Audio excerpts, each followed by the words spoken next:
अहंकार और आशा जीवन में ऐसी हैं जिनका आपस में बहुत ही गहरा संबंध है। अहंकार है जो कभी टूटता नहीं है, आशा है जो कभी छूटती नहीं है, और अहंकार और आशा ही एक दूसरे को आपस में बांधे रखती हैं।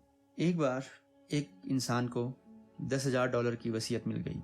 उसने सोचा कि एक बार जुआ खेलकर इसे जितना बढ़ा सकता हूँ उतना बढ़ा लूँ तो जीवन भर का झंझट ही खत्म हो जाएगा। तो मेरे पास इतना पैसा होगा कि मुझे कुछ काम करने की जरूरत ही नहीं पड़ेगी। और वह अपनी पत्नी को भी जुआ लेकर गया। दोनों ने जमकर खेला और अंततः वह सब हार गए और उनके पास केवल $2 बचे।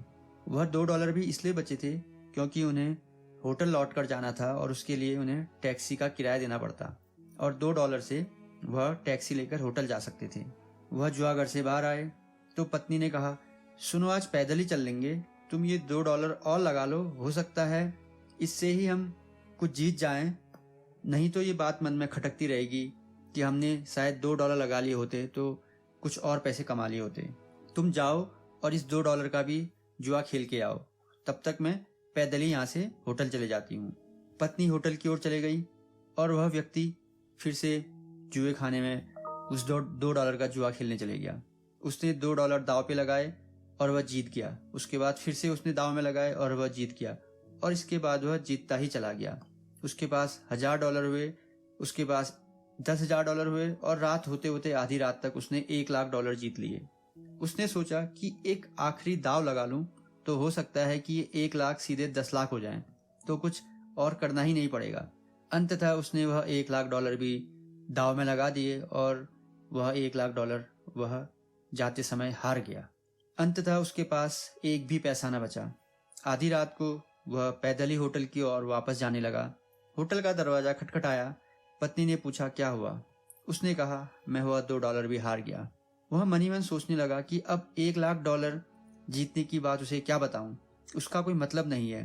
तो पत्नी ने पूछा, इतनी देर कहाँ रह गए? उसने कहा, वह मत पूछो, वह एक बहुत लंबी कहानी है, और अब तुम वह दुख छेड़ो ही मत। तुम इतना जान लो कि $2 थे, वह भी मैं हार गया।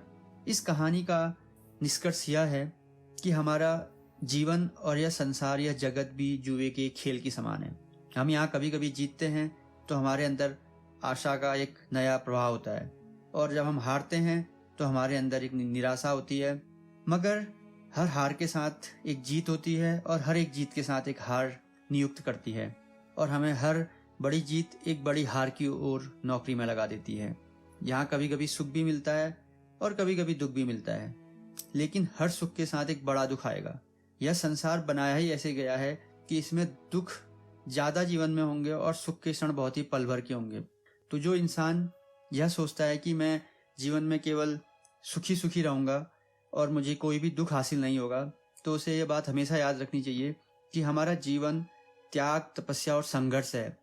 हमारे देश में जितने बड़े योगी सन्यासी हुए हैं, उन सभी के जीवन में यह एक बेसिक उनका मूल मंत्र था, त्याग, तपस्या और संघर्ष।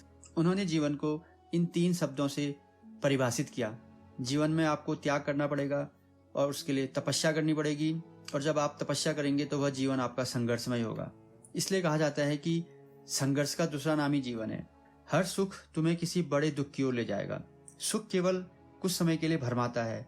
सुख कहता है कि सुख हो सकता है, घबराओ मत, भागो मत, तो हमारी आशा बनी रहती है। और शायद अभी यही हुआ, कल फिर होगा, परसों फिर होगा, तो एक आशा चलती है और एक अहंकार चलता है। आशा के साथ साथ हमारा एक अहंकार भी चलता है। जीवन में सुख की चिंता मत करो, और हमेशा ये मान के चलो कि जीवन में सुख कुछ समय रहेगा, लेकिन दुख ज्यादा समय हमारे साथ जीवन में रहेगा। संघर्ष ज्यादा समय हमारे साथ जीवन में चलेंगे। तो इसलिए हर प्रवाह के साथ बहो, हर चीज को एंजॉय करो। सुख है तो ये मत सोचो कि अब सुख ही सुख होगा तो इसलिए मैं और आसान्वित हो जाऊं। नहीं, रुको, सोचो कि सुख है तो ये पल भर का है, कुछ क्षण का है, इसके बाद फिर से कुछ न कुछ संघर्ष जीवन में चलते रहेगा। तो उस संघर्ष को लेकर भी आसान्वित रहे। केवल सुख को लेकर आसान्वित रहने से हम हमेशा दुखी रहेंगे। जो व्यक्ति दुख और संघर्ष को लेकर भी जीवन में आसान्वित है, वही व्यक्ति इस जीवन में और इस संसार में सुखी रह सकता है। और इस जगत का यही मूल मंत्र है कि त्याग, तपस्या और संघर्ष ही जीवन का असली अर्थ है। तो संघर्ष को भी उतना ही इंजॉय करिए और संघर्ष के लिए भी उतना ही आसान्वित रहिए जितना हम केवल सुख के क्षणों के लिए होते हैं।